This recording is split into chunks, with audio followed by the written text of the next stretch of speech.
Now, if you've already downloaded Chrome, it's time to get some extensions. So the first thing we need to do is we need to navigate to the Chrome Web Store. If you're on a Mac, you can look in the top left-hand corner and go to Apps and Web Store. If you're on any other device, simply type in Chrome Web Store. And you'll be able to navigate straight to the web store. Now what we're doing is we're going to get some extensions. And you say, well, what is an extension? Well, if you'll look, I have several extensions here, and it's simply something that's going to really help me in the process of what I'm trying to do. Okay, so let me give you an example. First extension I want to look for is called Screencastify. And this extension is a screen recorder, and I'm actually using it right now to do my screencast. We're going to look at this a little bit more in depth in another segment. But basically, all I have to do is to click on my extension in order to begin my screencast. So it's helping me do something more efficiently. Now, I have a list here of extensions. This is the Screencastify extension we're going to touch on in just a couple of minutes. But let's look at some of these other extensions. In my opinion, these are some of the ones, if you don't have a lot of extensions or you're not familiar with them, these are some of the ones that I would really recommend getting you started for this year. So of course, we've got to start with something fun. So we're going to look at Bitmoji. You say, well, why would I need the Bitmoji extension? And I'm going to come back here and I'm simply going to type in Bitmoji. And all we have to do is search for the extension that we want, and we find the extension that we need, and then we're going to click Add to Chrome. Now you can see I have rated because I already have the extension. What you're going to do is you're going to click Add to Chrome, Add Extension, and then you'll see it populate right here, right next to your address bar. Okay, and you're going to say, well, what am I going to do with this? Well, let's say you are building a lesson in a Google Doc or maybe a Word file, and you say, I need something to really make this stand out. I'm going to open my Bitmoji extension, and I'm like, oh yes, what do I need for this to stand out? Well, clearly it needs me in the corner, very excited about this lesson. And so at this point, you can then make this your own. So I'm going to just click, yeah, you can do it any way that you want to and format it to be exactly how you need. And you can add Bitmoji extensions on just about anything. Mode is something a lot of teachers are using right now. And what it does is it allows you to do voice notes and feedback. So let me give you an example of what that would look like. If I am grading a student's document here and I click on the comment feature to provide feedback, you'll notice my extension populates right here where I can do my voice comment.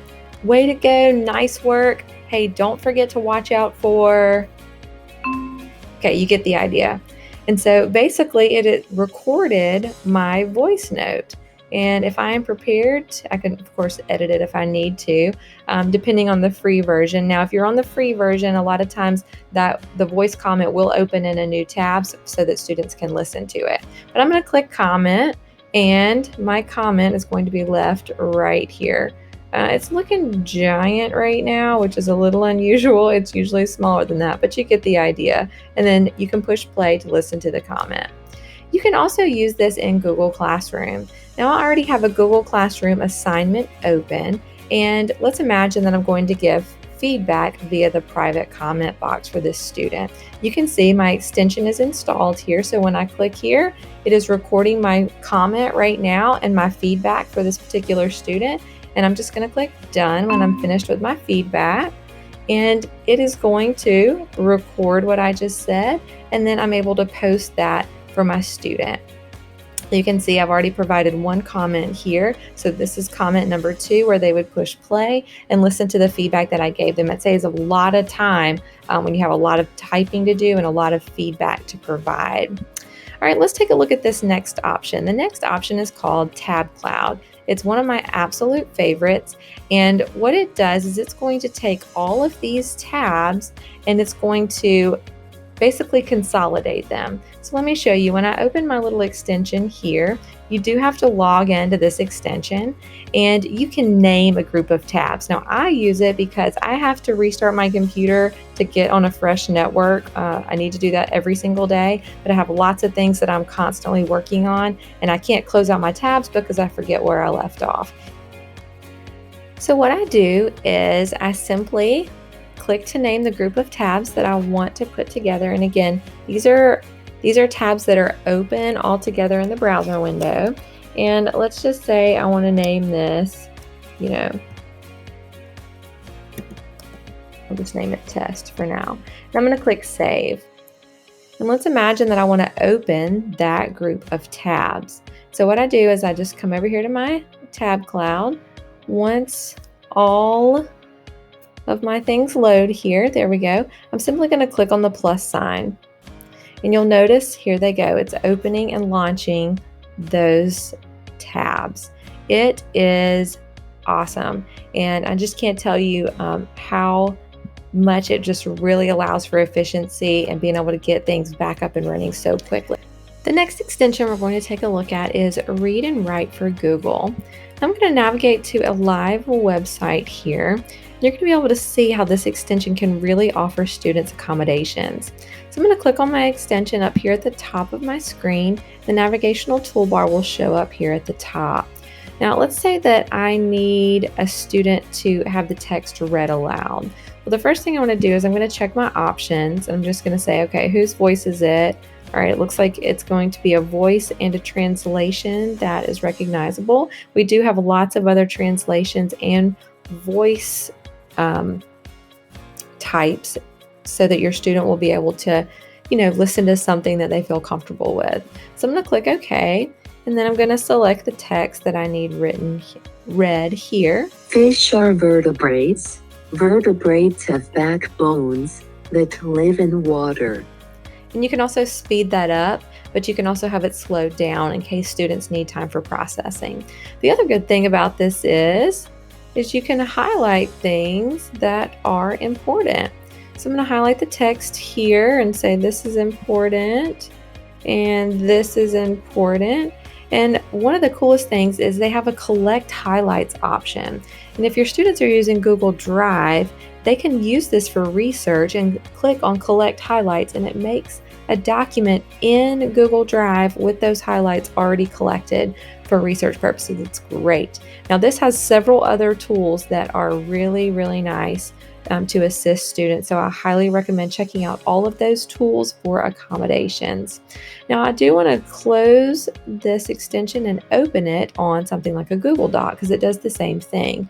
I'm going to click back on my extension and I can have the text read this way as well. Text here. Same thing with highlighting different details or having different accommodations, screen masks, or collecting a list of definitions or anything like that. So Read and Write for Google can be awesome. All right, the next extension we want to look at is called Remote for Slides. Now, have you ever wanted to be able to present without having to be connected to the computer? Well, this is the extension that you're going to want. And it looks like a little yellow circle up here. Now, once you get the extension installed, you're not actually going to have to click on the extension up here. You're going to have a new option populate in Google Slides. And again, this does only work in Google Slides. If you're a PowerPoint user, you can download those and use them in the Google Slides format. All right, so you'll see a new option populate here that says Present with Remote. So instead of clicking on your normal present view, you're going to click Present with Remote. And on your phone, you're simply going to go to a Google Chrome web search, and you're going to be able to put this little code in the search box. And when you click on the enter button after you've entered this code, you are then going to be able to control this slideshow directly from your phone, walking around, clicking back and forth, and being able to go through that presentation. It is awesome. The next extension we're going to take a look at is an emoji keyboard. Now this can make some of your lessons really, really fun and definitely visually appealing for your students. All right, so I'm simply going to, let's say I want to make my Google Doc a little more amped up. And I'm going to come up here and click on my Joy Pixels extension. And then I'm going to say, what do I need to make this lesson awesome? Definitely a party hat. And I'm going to click on what I need, and it's been copied to my clipboard. And I'm simply going to paste it into my doc here. So you can see how adding emojis to anything is going to be able to amp that up. So you can literally use that keyboard in just about any platform. So our next extension is a QR generator. Now let's imagine that I'm back over here on my National Geographic site, and I'm simply going to click on my Easy QR reader. And as you can see, it read that address, and I can copy this URL, so I can select it and click Command C to copy it, and I can go put it on any document I want to, and it will link them directly to this site. Notice you can also download it if you want to upload it into another platform. And so this QR is now generated for this site. There are lots of different QR generators, and you can get any of those extensions. Again, mine is called Easy QR Generator, and I like it because a lot of times I'm trying to link directly to specific websites, but you can use these in any way that you want and be able to link to some really unique learning assignments for your students. Our next extension is Giphy. Everybody needs a GIF in their life because they make everybody smile. So let's imagine that you want to go to a platform such as Google Slides. I'm going to click on my Giphy extension here, if it will launch. There it is. And I've typed in the word smile. Now, as you can see, I have lots of fun options here. And of course, everybody wants one of these. I like the stickers personally because we've got lots of fun things here. And all I have to do is grab that GIF and drag it over to my slideshow. And I am prepared to size that and really have some fun. Now you'll notice it does have the little watermark there. So you can kind of move those over, and one of them will be able to be removed. And you can play around with that, but it's super fun to have those added into your learning experience.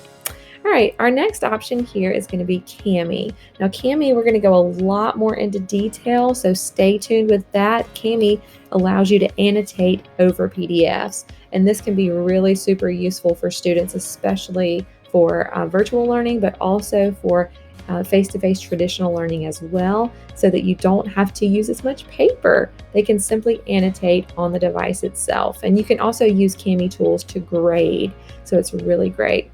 All right, let's take a look at Insert Learning. I'm going to go back to my live website here, and I'm going to click on my IL extension. Now, what Insert Learning does is it's going to allow you to create kind of a live learning experience for your students. And you can do several things here. You can, of course, highlight text as needed, things that are important, and add things in to make that specific. You can insert sticky notes, right? You can say like, this is important because, let's see how that works there. You can do video comments. You can insert questions. You can say, where do I need to put a question here? I think I'm going to put a question right here. And then ask your question, right? And you're going to say, yeah, that looks great. You can decide, what is this about? What are we doing? And then I'm going to create my question here.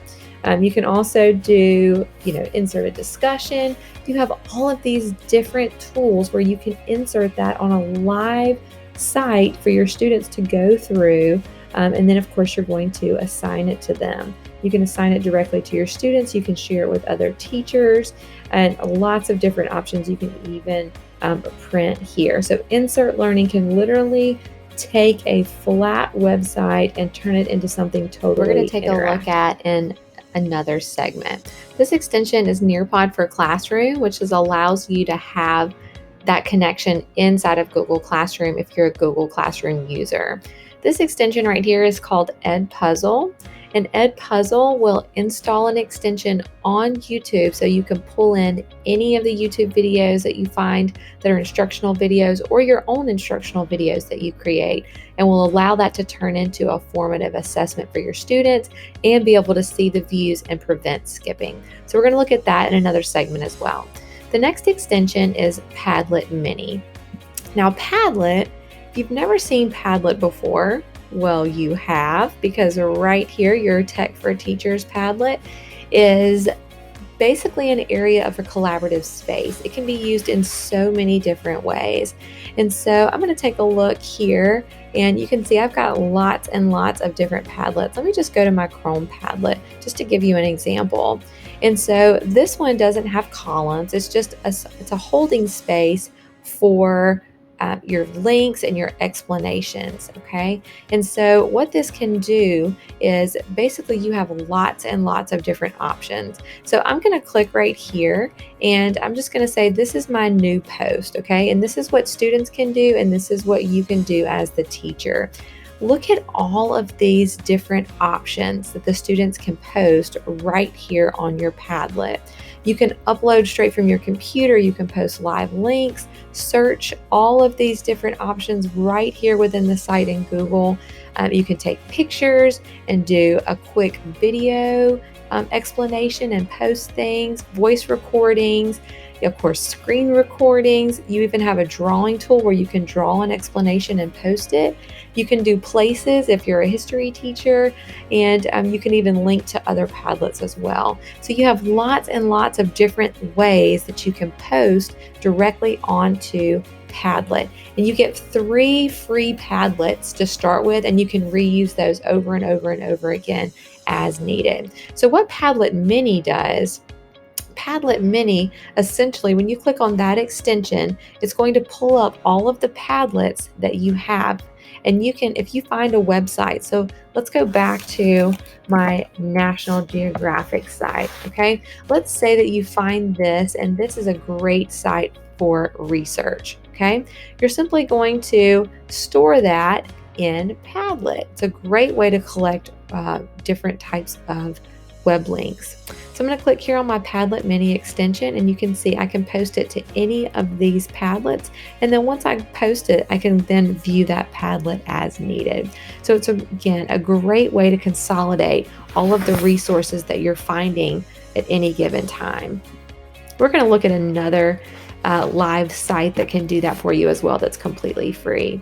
All right, this next option here, this is called Grammarly, and this is probably one of my favorites, and that is because I really need help sometimes when I'm trying to compose things. This works in your Gmail, this can work in a regular Google Doc file, and any of those files that you need to be able to type in. Grammarly will automatically pop up if you have that extension installed. You don't have to click on it. It will pop up, and it's going to basically assist you in any of those grammar type of needs, and even spelling sometimes as well. So I'm going to just type here.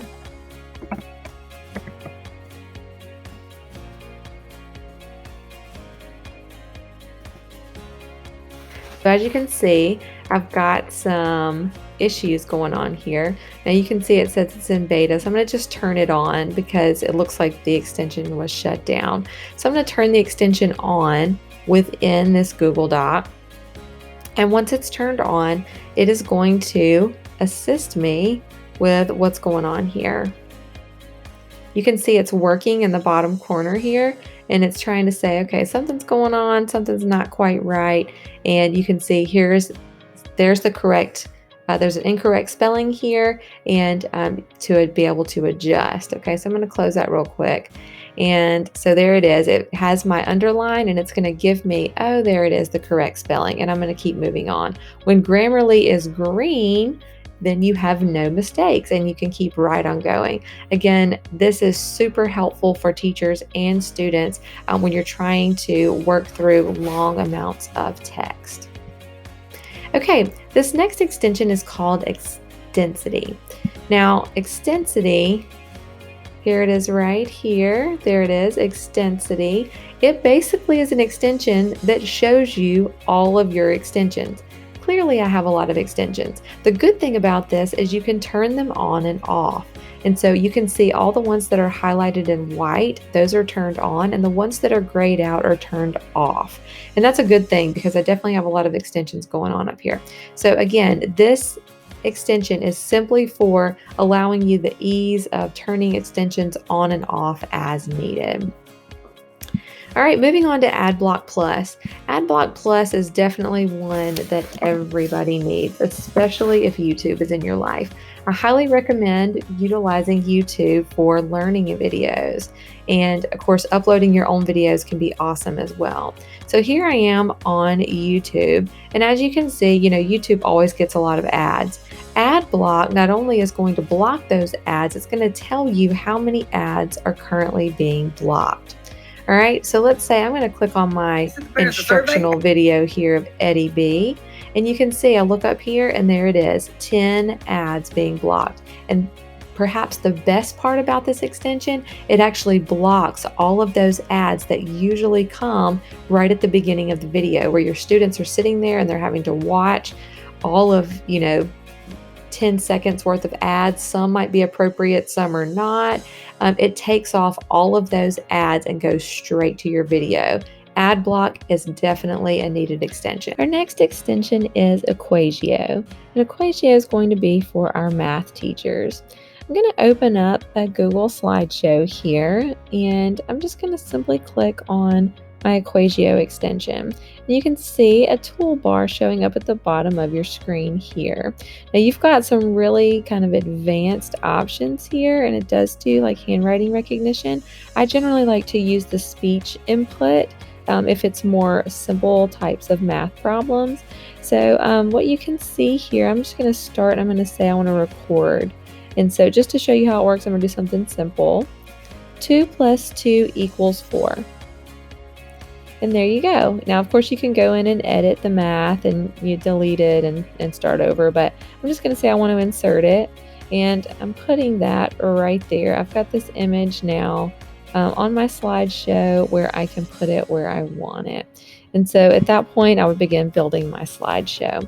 So Equatio can be super, super helpful when just building math assignments and being able to put those equations out there quickly. All right, and our last extension that we're going to take a look at is for everybody, and that is Gmail. Most people have Gmail these days. I would say they might not have 3,060 unread messages like I do, but that's what this extension is good for. It simply gets you to your Gmail very quickly. If you click on this extension, not only is it going to tell you how many unread messages you have, but it's going to give you the direct link to your Gmail. And that is going to be a great place to be when you are trying to answer all of those emails from parents and students that are going to be coming in this year.